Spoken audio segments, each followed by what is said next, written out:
Just a big shout out to Touchdown Digital for sponsoring this week's video.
Well, good morning and welcome back to the channel. I hope you're all fighting fit and well.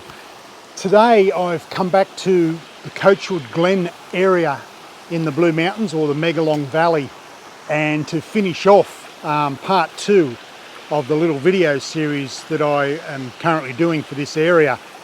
3 weeks ago I was further down in the gully there, and this time I've come further up. Now, I found my first composition, and this is a spectacular place, and everything's green and healthy. The lighting is absolutely gorgeous this morning. Very overcast conditions.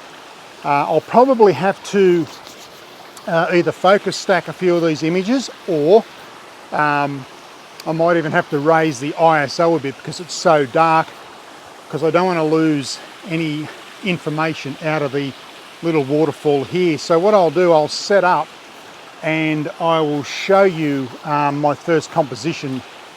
It really is a beautiful place, and it's not all that cold. It's about, I think it's 13 degrees here at the moment, but they are predicting a lot of rain later on. So I want to shoot this, get it done, and then we will see what else we can find. I've got my Bogs waterproof boots on, as you can see, and thank God for that, because I've got to wade back to the video camera. There's a stream coming through and it's just over my ankles, so we'll set it up. But this is just an absolute gorgeous place. I love coming here. So I'll set up and I'll show you my first composition.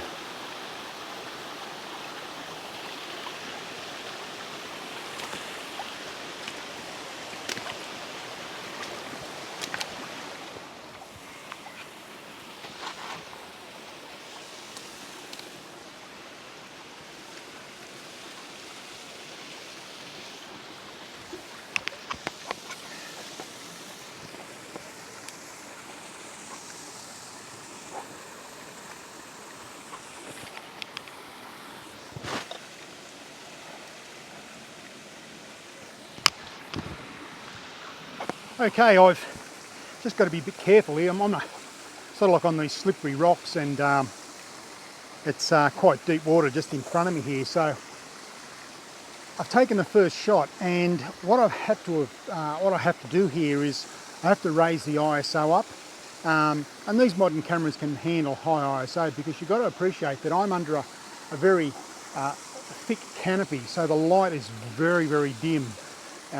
Even on the video camera I've got the ISO cranked up on that, unfortunately, but it is what it is. So that's the first composition, straight through, as you can see, straight through that leading line between the big boulders here that are covered in this beautiful green moss. It's just a fantastic place. My shutter speed was, well, the exposure was 5 seconds. Now that in essence is a bit too long for what I want to do, so what I can do, I can raise the ISO even more if I want to, but I'm not losing any detail in the water, because that is the actual highlight of this. There's no need to bracket any exposures here, and there's no need to focus stack either. F11's doing it quite nicely. There's ferns, as you can see here, they're not moving, so I don't have to take multiple images at different shutter speeds. So basically, what a great place this is, and just absolutely fantastic. The reason why I took 3 weeks to get back here is that I've been rather busy with my workshops and with my commercial photography over the last 3 weeks, and this is the only window I've got for the next week or so to come back and finish this off. But the group yesterday were actually here, but a bit further down. The group that I had yesterday, there was one gentleman asked a very good question, and the question was, when do I take a vertical or a portrait shot? And really the simple answer I gave him is that straight after you take a landscape shot, turn your camera around and do the portrait orientation shot. That way you've got both bases covered. Then there was another gentleman asked me a question. He said to me, and it was a really good question, he said, when I photograph waterfalls, I'm getting the exposure right, but if there's a bit of a breeze with ferns and things, they're coming out blurry in his image. Well, basically what I explained to him is he has to take multiple shots, where he'd take the first shot of the waterfall, get that exposure right, then he would have to take another shot with a faster shutter speed to freeze the movement of the ferns around the waterfall, and that works. That is a very good thing to understand, because that way you'll get everything pin sharp. There's no blurs. Also, too, we were touching on long exposures yesterday in the workshop here, and I said to them that, and this is another free tip if you're just getting into long exposure photography, once you finish doing your long exposure photography, I'm talking about 1, 2, 3, even up to 10 minutes, take your filtration off the camera and take another shot, because if you get back home into post-edit and everything's perfect, but there could be things moving during that exposure time, well, as long as you've got the other shot as a backup that's been shot at a faster shutter speed to freeze everything, well, then you just merge those two images together in Lightroom Photoshop, and Bob's your uncle. It's done. It's so simple to do, but a lot of people don't know it, and that's the thing, and that's what I was teaching them here yesterday. So no, a good group. They're all from inner city, actually, in Sydney. But yeah, look, a few more compositions to happen here. Wherever I look, it's just amazing territory here. The scenery, the greenery. I've traipsed through all the Blue Mountains, but I've never seen greenery like this. This is just, well, it's prehistoric, quite frankly. And I always say that you might be looking in front of you, but a good thing is to look behind you. And just behind me here is an absolute gorgeous scene, which I will have to photograph, meaning I'll have to photograph the water going away from me, like this way, but just absolutely fantastic. Yeah, so on to the next composition. Now for the portrait orientation shot, or vertical shot. Now, I'm using the Nissi landscape polarizer. I've got it cranked up to about 40%, only to bring out the colours in these rocks here, and all the green moss and the ferns, and also too, there's some really nice coloured rocks in the pool just over here, and obviously with the circular polarizer going to cut through the glare of that water there. As you can see, I'm using my favourite piece of kit, the gear head. Now over to, I think you can see it, you probably can, over here there's a fallen tree trunk here. Now if I was to leave it like that, the fallen tree trunk is just there. Now this is where the gear head is precision. This is all about precision, and if you're fussy like me about your composition, well then this is why I use these gear heads. So what we'll do, we'll just turn this around.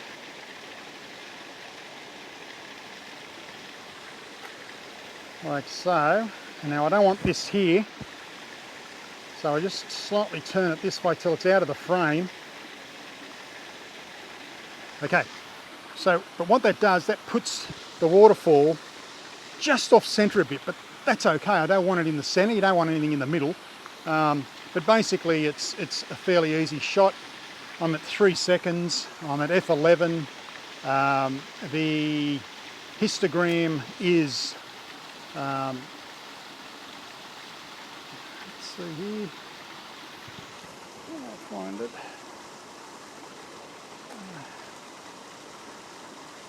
Okay, the histogram is perfect. It's not clipping either side.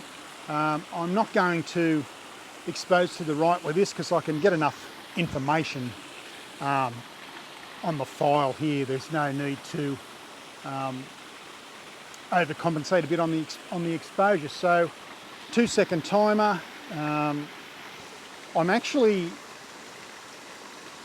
I never shoot with auto white balance. I don't do that. I set the white balance according to the conditions, but 99.9% of my landscape photography I shoot in with a white balance set to cloudy. So I'm using a cloudy white balance, and what that does, that tends to, in an environment like this, just warms it up a little bit, and we all like things to be a little bit warm, not blue or cold. So, and that comes up really well in Lightroom.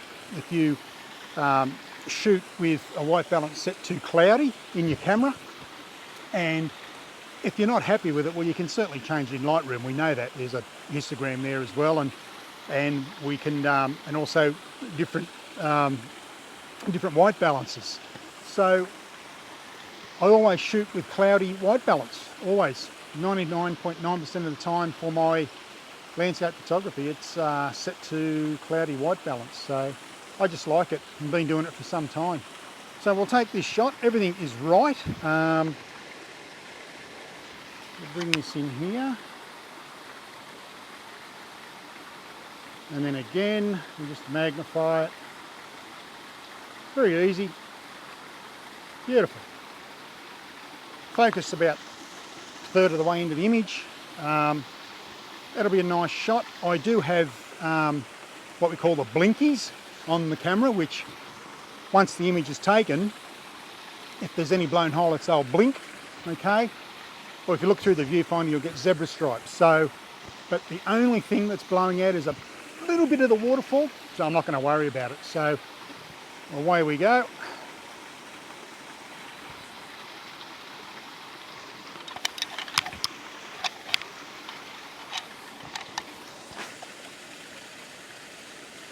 Yeah, there's just a slight blinky just on the base of the waterfall and on the leaves, but that's okay. We can fix that in Lightroom. One more thing, another question from yesterday actually at the workshop is, people ask what this is. This is a Hoodman loop. Now, it's not a magnifying glass. People think it's a magnifying glass. What this thing does is, even in overcast conditions like this, it's hard to see the back of the screen of the camera. I mean, especially for me, my eyes are starting to play up a bit as I get older. But I use this to eliminate any reflections or any shadows hitting the back of the live view on the camera, and all you do is just look through it like that. So it's not a magnifying glass, it just enables me to see if everything is right in the image without trying to do all this because the sun's hitting it or light's hitting it. We've all experienced that. We experience it with our phones. You can't see anything on the phones. So that's why I use it. I mean, they're about $150, but they're so good. They're just so good to use, seriously. I'll never shoot without one, actually. Bubble level here on the camera. That just levels everything. But basically, very simple process. So I'll take a few more shots and then I'll finish up and come back to you. Okay, for the next sort of composition I've found, as you can see, I've turned around from the actual small waterfalls over there, and I'm looking back towards me now, and just over here, there's water here, go this way, water there, running down through those rocks, down into a pool, then over to the other falls where I was last 3 weeks ago. So the idea of the shot is to shoot straight through these trees here. There's a massive boulder up here with trees growing out of it. It's just a prehistoric place. It's insane, really, what we've got here available to us photographers. So I'll be shooting through here. I will probably take both landscape and portrait orientation for this shot, because the idea is I've got the circular polarizer, which will work well here for all that green on the rocks there. Very rocky here. I'm still standing in water, but to get these shots here, it's really you really have to get into the water, and this is where good footwear comes in handy. Waterproof feet, or waterproof shoes or boots for your feet. So so yeah, I'll take this shot. I'm angling straight through there. I'll turn the camera around so you can see where I am.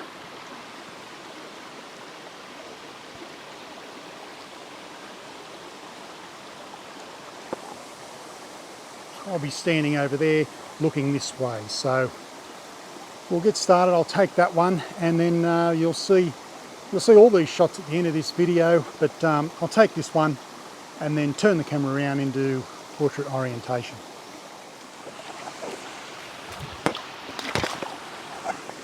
Got to be careful, bumping and grinding my way through here. Okay, so this will be the first shot. I focused everything. I'm at 1 second exposure, but I'm at f16 actually, and my ISO is at 640. So everything is in focus. Yep. So we'll take this shot. 2 second timer.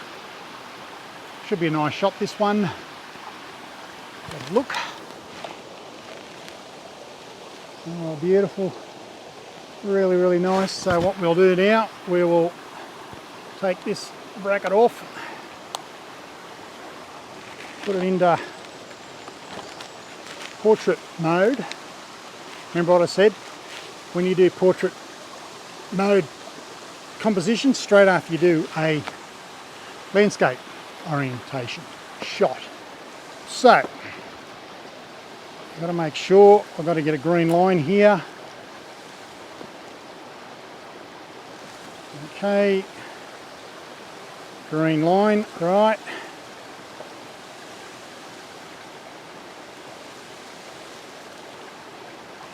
White balance is cloudy.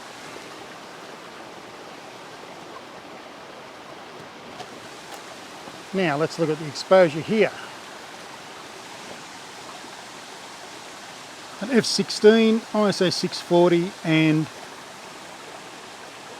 I'm just under 1 second exposure, which is pretty good. Now, what I like to do is, I'm shooting in manual, set the lens to autofocus first, slightly press the shutter button, focus on the center, then revert back to manual focus, have a look. Perfect. Then I zoom in, circle right there. Perfect. Okay, so we're all right there.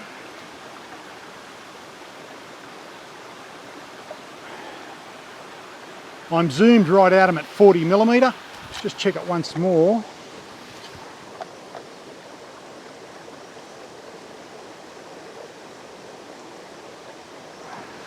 The reason why I'm pedantic about this one is I'm going to actually print this one out and have it mounted on polished aluminium, a metal print. I'm going to do two. I've already done the landscape orientation. This is the portrait orientation, straight through. There's a leading line straight through there. Both these shots will be printed out on polished aluminium, and they'll be fairly big images as well. So a bit bigger than probably an A3 size. So it will be, yeah, it'll be quite nice. So that's why I'm very pedantic about what I'm doing here. Everything's right there.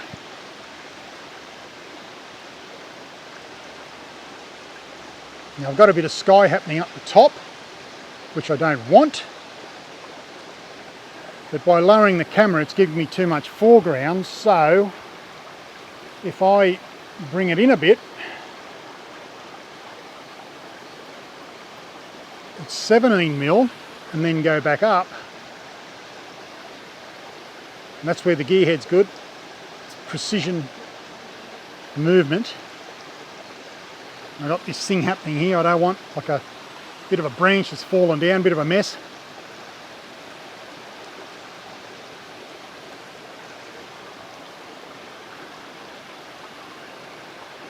Right, I'm happy with that. Just check it once more.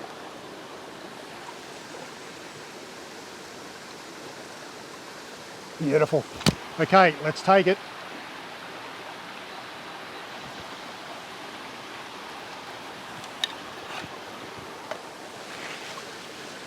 Beautiful. I'm really happy with that. Because I've got the blinkies happening, there's a bit of shine on the rock, so I'll have to increase the circular polarizer. So that takes that right out. Geez, they're good, these Nissi filters. Just check it once more. I've got to be pin sharp here. Focusing about 1/3 of the way in. Right, that should give me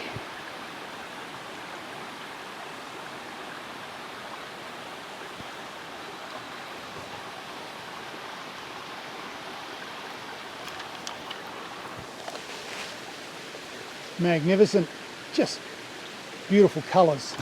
Even though that's a JPEG file I'm looking at, I know for a fact that once I put it into Lightroom, those colours will pop. So what I might do, I might reduce my aperture to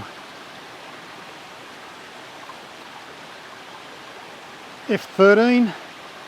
We'll take that one. 1 second. Yeah, that's cool. Look all over the image here. There's no blown highlights, nothing. So I'm really happy with that image. Yeah, that's nice. There's one more image I've got to take, and that's just over here. But I'll set the camera up, the video camera, and I'll show you exactly what I'm doing, and that'll be about it. It's starting to get cold here, and it's starting to rain. So hop to it. Okay, so here's the last shot of the morning. As you can see, the tree roots are exposed here from this Coachwood tree, and they're just massive trees here. But as you can see here, we've got all these roots exposed all through there. Now I'm going to crop really heavily with this image. I'll shoot it at 40mm. Might even shoot at 17 and get real close. I don't know. I'll take both. But I've got a bit of all the greenery down there.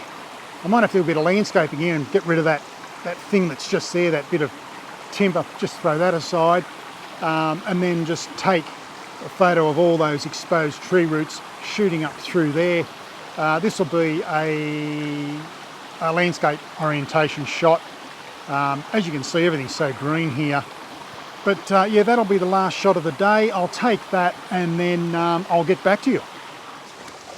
And just be careful when we're walking through here. These rocks are very, very slippery. Now, as you can see, this is the last shot of the day. I'm fairly close to all these tree roots that have been exposed by this massive tree here.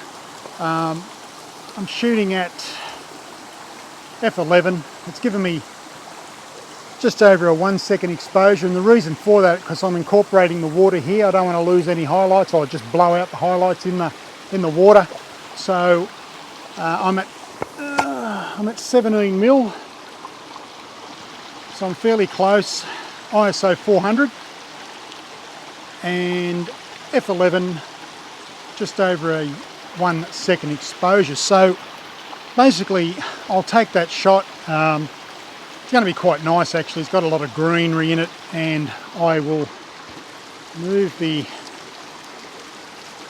This is circular polarizer to take out that sheen, and that's really, really nice. Let's see. Yeah, now that's just moved it down to a 2-second exposure, because obviously you're making the exposure darker by working the polarizer. So basically that's about it here. I think I'll close it all down now. I'll take this shot and you'll see the images at the end of this video. So I'll take this one, 2-second timer.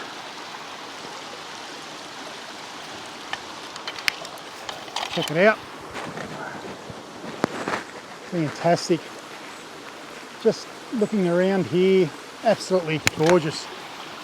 We've got the sun coming through the trees now, so I could stay here all day, but unfortunately I've got a commercial job on this afternoon, but I'll definitely come back here. This is it's about 20 minutes away from where I live, and it's just paradise, quite frankly. It's the Megalong Valley, the Coachwood Glen, no relation. Forest walk, really, off Megalong Valley Road. Well, that's it for another episode of Sniper Photography. I really appreciate you joining me on this venture here today, this adventure here at Megalong Valley at the Coachwood Glen Forest Trail Walk. As I said throughout this video, it's an absolute magnificent place to come and visit. If you're in Sydney, seriously, come out for a day and have a look at this. Just further down there, there's the Megalong Valley tea rooms, and they make the best bangers and mash this side of I don't know where, but it's I can't go there today. As I said, I've got a job to do when I get back home. So, but took some all right sort of images, which you'll see, as I said, at the end of this video. Yeah, look, just a beautiful place, and there's that much composition here, seriously, that you could spend all day here and still not cover it all. Absolutely superb. Basically, I was shooting moderately wide, actually, between 17 to 40 mil, mostly around about the 20, 23, 24 millimeter mark on this Canon lens. But yeah, look, the colours will be really pop once I put them in the Lightroom. I won't need to do much editing, but yeah, look, just a spectacular place, and I just love coming here. It's just so peaceful and beautiful. It's absolutely gorgeous here, which you'll see in this video. Now, if you're new to this channel, please feel free to hit the subscribe button and the bell next door so you don't miss anything, any future videos that I post. Next week, this week they're saying there's a lot of rain coming, over 150 millimetres in this area. So next week I'll be heading to Weeping Rock Falls, which is back in my hometown of Wentworth Falls, and absolutely, once again, spectacular location. So I can't wait for that one after all the rain finishes. So that's it. That's another episode of Sniper Photography. Thank you for joining me, and as I always say, be nice to yourself, family and friends, but most of all, you keep smiling and please keep shooting. Bye for now.